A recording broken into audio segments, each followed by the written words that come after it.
Retirement ले लूँगा, फिर राजनीति छोड़ दूँगा। लोग किस बात पे विश्वास करें? ऐसा लगता ही नहीं कि देश का प्रधानमंत्री बोल रहा है। अगर राम मंदिर के बारे में कोई ये कहता है कि इसका ताला लग जाएगा, उसका ताला लग जाएगा, इसका मतलब है कि देश के अंदर सुप्रीम कोर्ट है ही नहीं। और इसके लिए मैं बीजेपी को जिम्मेदार मानता हूँ। उन्हें लगता है कि कम्युनल करके, नफरत फैला के शायद वो दोबारा सत्ता में आ जाएंगे। कल तक आप अकालीस के साथ दोस्ती निभा रहे थे, आज अकालीस को गाली दे रहे हैं आप पंजाब में। देश भर में लोकसभा चुनावों का माहौल चल रहा है और आज 5वें चरण की वोटिंग भी हो रही है। 4 चरण गुजर चुके हैं, 7 चरणों में पूरे देश भर में वोटिंग होनी है। इस वक्त हमारे साथ बातचीत करने के लिए मौजूद हैं पूर्व केंद्रीय मंत्री राशिद अल्वी जी। पहले तो बहुत बहुत स्वागत है सर आधान टीवी में आपका। बहुत सर क्या कहेंगे, जिस तरीके से लगातार देश की सियासत गरमाई हुई है, तमाम आरोप मोदी जी विपक्ष पर लगा रहे हैं, उसको लेकर सर क्या कहेंगे? देखिए, मोदी जी एक दिन कुछ बोलते हैं, अगले दिन फिर मना करते हैं कि मैं नहीं बोला हूँ। उन पे कौन भरोसा करेगा?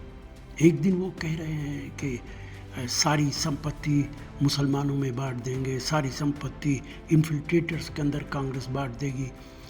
फिर कह रहे हैं जब तक मैं ज़िंदा हूँ मैं मुसलमानों का ये नहीं होने दूंगा, वो नहीं होने दूंगा। और फिर एक दिन अचानक कह रहे हैं मैं हिंदू मुसलमान नहीं करता, हिंदू मुसलमान करूँगा तो रिटायरमेंट ले लूँगा, फिर राजनीति छोड़ दूँगा। लोग किस बात पे विश्वास करें? ऐसा लगता ही नहीं कि देश का प्रधानमंत्री बोल रहा है। प्रधानमंत्री इस स्तर पर उतर जाएंगे, इस पे विश्वास करना मुश्किल हो जाता है। अभी हाल ही में प्रधानमंत्री ने कहा था कि अगर कांग्रेस या इंडिया गठबंधन की सरकार आई तो राम मंदिर पर बाबरी का ताला लग जाएगा। इस तरह बेबुनियाद बात है।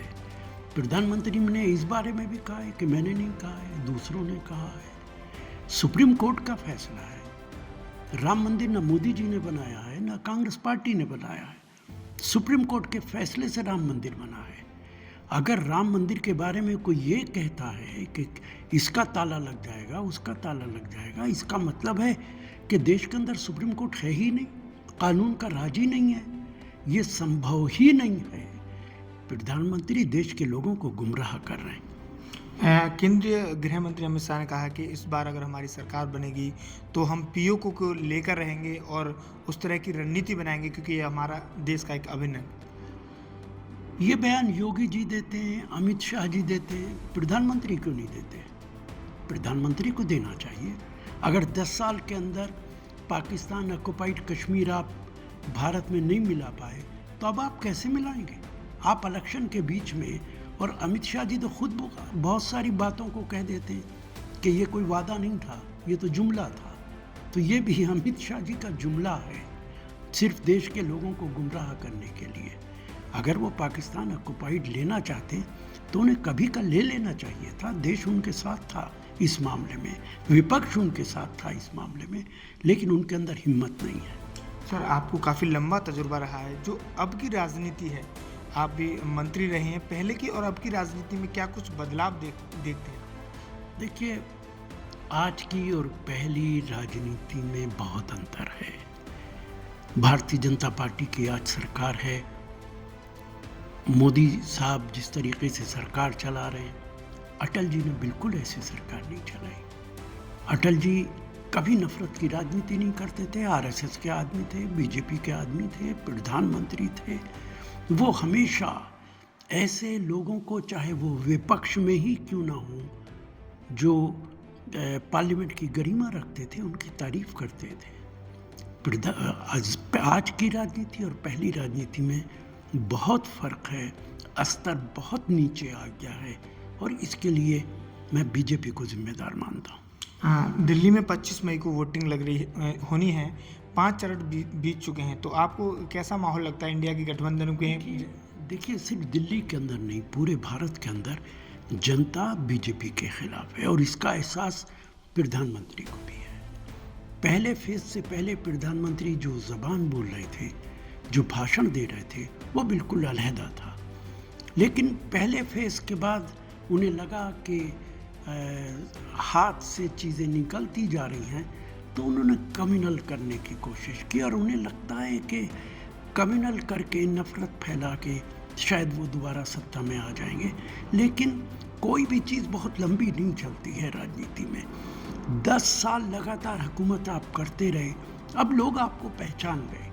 क्या आप राम मंदिर को एक्सप्लॉइट करते हैं, आप धर्म को एक्सप्लॉइट करते हैं, आप नफरत फैलाते हैं, आप जनता का कोई काम नहीं करते। अरविंद केजरीवाल अभी जमानत पर बाहर आए हैं, तमाम उन पर आरोप लगे हैं, तो क्या लगता है इंडिया गठबंधन को इस चीज़ का दिल्ली में फ़ायदा हो सकता है? देखिए, कोई केजरीवाल न सिर्फ दिल्ली के मुख्यमंत्री हैं, एक ऐसी पार्टी के नेता हैं जो 2 प्रदेशों के अंदर सरकार बनाए हुए हैं, तो निश्चित तौर से उनकी कैंपेन से फ़ायदा होगा। बीजेपी का सर आरोप है कि अरविंद केजरीवाल जिस कांग्रेस को गाली देते थे, तमाम आरोप लगाते थे, आज उनसे गठबंधन कर लिया, इस तरीके के आरोप बीजेपी लगा रही है।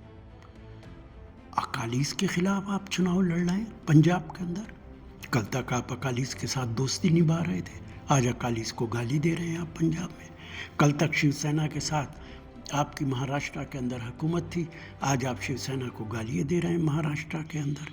तो पहले अपने गिरेबान में झांके, उसके बाद दूसरों पर इल्ज़ाम लगाएं। सर मेरा अंतिम सवाल, इस बार इंडिया गठबंधन की कितनी सीटें आ रही हो? क्या मोदी सरकार जो वो 400 पार का नारा दे रही है उसे कैसे देखते हैं? देखिए, इस बात का एहसास भारतीय जनता पार्टी को खुद को भी है कि 400 तो आना नामुमकिन है। इस बार उनकी सरकार बनना भी नामुमकिन है। जनता उनके बहुत खिलाफ है। बीजेपी के जाने का वक्त आ गया है। इंडिया अपनी सरकार बनाएगा। 4 जून की शाम को प्रधानमंत्री को राष्ट्रपति से मिलना पड़ेगा इस्तीफा देने के लिए। सर ईडी और सीबीआई को लेकर भी विपक्ष ने कहा कि अगर हमारी इस सरकार आएगी तो इस तरीके के जो ईडी सीबीआई काम कर रही है उस तरीके का काम बंद हो जाएगा। निश्चित तौर से ईडीआई और सीबीआई को इंडिपेंडेंट काम करना चाहिए। किसी भी सरकार को उन पे दबाव नहीं बनाना चाहिए। ये तो पिछले 10 सालों के अंदर भारतीय जनता पार्टी ने ईडी और सीबीआई का गलत इस्तेमाल किया है।